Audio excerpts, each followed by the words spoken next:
conversation has the power to change lives. Yeah, it certainly does. That's the message of the campaign Time to Talk Day. It's where mental health support lines and advocates are hoping to break the stigma surrounding discussing our mental health, because there is still that stigma, isn't there? It's a huge stigma.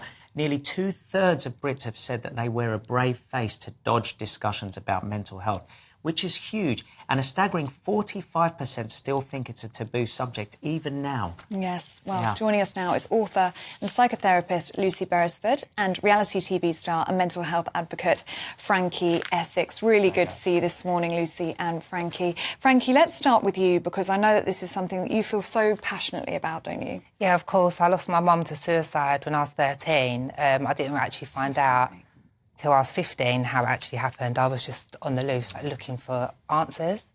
Obviously had so many questions, and I've always spoken about my mum openly to all my friends. Some of my friends have never even met her, but they feel like they know her because I do speak about her, and I speak about how I feel all the time, just to keep her spirit alive, I guess. You know what I mean? She was my idol. She was my mum, and I think it's so important to. It was like 23 years ago now, and I still speak about her so openly. I think it's so important. And does that help you cope? Is that your coping mechanism to talk about it? Yeah, definitely. I've got twin babies now, and I want them to know who their nanny is. They look at pictures and say nanny, you know, and it's just so special to me. Obviously, I've got friends who've lost parents and family now, and obviously as the years go on, I'm 36. My mum was actually 37 when she committed suicide, and I'm 37 this year, you know, and I just couldn't imagine doing it, not to my babies, but obviously she weren't in the right state of mind. And if she just had someone to talk to, 23 years ago, it was a bit of a taboo to talk about your mental health. It was a bit like pushed away. It's so sad. It really is. But why is it still so taboo? I mean, you know, people, celebrities, everybody is talking about this.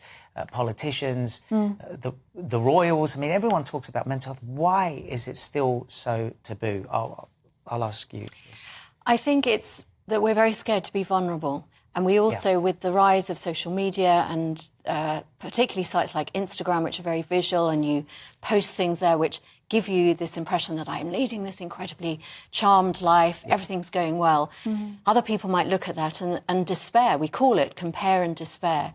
And it's really, really hard to acknowledge that we never really know what's going on behind closed doors or in other people's lives. And that's why I believe it's really important for people with a public profile to talk about the campaigns that they're running, to be able to say, I'm struggling too, or this is the thing that I've overcome.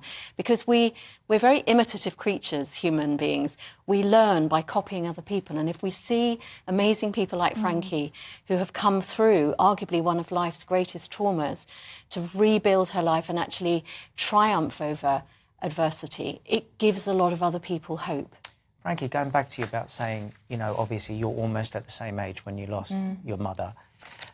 Is there, do you find that it's sort of a bit of a roller coaster where you're having moments where you feel like you're on top of things and you're bringing up the kids, and then all of a sudden you have thoughts, you know, and I'm sorry to ask you this, but not being there for your children and the effect that could have. So does that happen to you?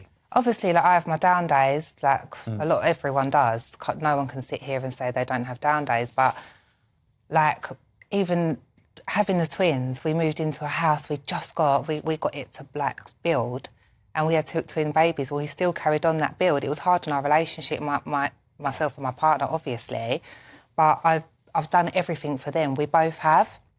We're doing this whole life for them. It's like a new adventure for us. Obviously, I have my down days, think, oh, my God, to me, my mum was like this big woman, but she was only 37, so young, like Caroline Flack, she was only 40. Like, it's so sad. And a lot of, I'm talking about women here, so many men and young boys are committing suicide as well now, because obviously it's trying to get the boys and the men to speak as well. I think women are very strong-minded when it comes to, like, talking about stuff. But especially, I think for men and boys, they definitely need to speak a bit more. For women, it's actually quite a self-soothing thing to actually chat. And critics would call it gossiping, but obviously it's not gossiping. It's a very soothing behaviour where you can swap information. Men don't have that. They don't have that release of the feel-good hormone that comes from talking. So you actually have to encourage people. And I love the fact that the campaign is called Time to Talk, but actually it's also important to listen. It is about paying attention to the friend of yours who has perhaps started to withdraw, or, funnily enough, who is perhaps becoming a bit more gregarious. What is that mask actually trying to hide? Be alert for your friends in the way that you would love them to be alert for you. Yeah, and Pete, you're in a campaign at the moment, aren't you? Which is giving the same sort of message that it is time to talk. It's okay to be open if you're struggling. Yeah, and as a guy, I went through that in the 90s, not being able to talk about things because I thought not only was taboo, but you're weak. It was a sign of weakness to talk. And the problem is that actually you don't know how strong you are by talking. That's right. It's so the opposite of what you think. But what surprises me is still now, I get people all the time, even from our campaign, another way, people are saying, oh, I thought I was alone in this. I thought I was alone. So actually, when other people talk, they say, oh, there are other people going through this. But yet it's still taboo, yet it's still so hard to break this barrier. But that's why it's so important, things like your campaign, and even us sitting here talking today. I mean, if that just helps one person sitting at home going, that's how I feel. I have my down days. I have days where it's really, really tough. And we do have to pay attention to who are we going to talk to. Yes. Because I think there's nothing worse than psyching yourself up to talk to maybe that trusted friend or that colleague, maybe a family member, and they can't help you. They don't know how to support you. They don't know what to say. That's a good point. So you do definitely need to sometimes get signposts, and maybe that's what your campaign is doing, or it's about saying there are places like Samaritans. There are other places through Heads Together.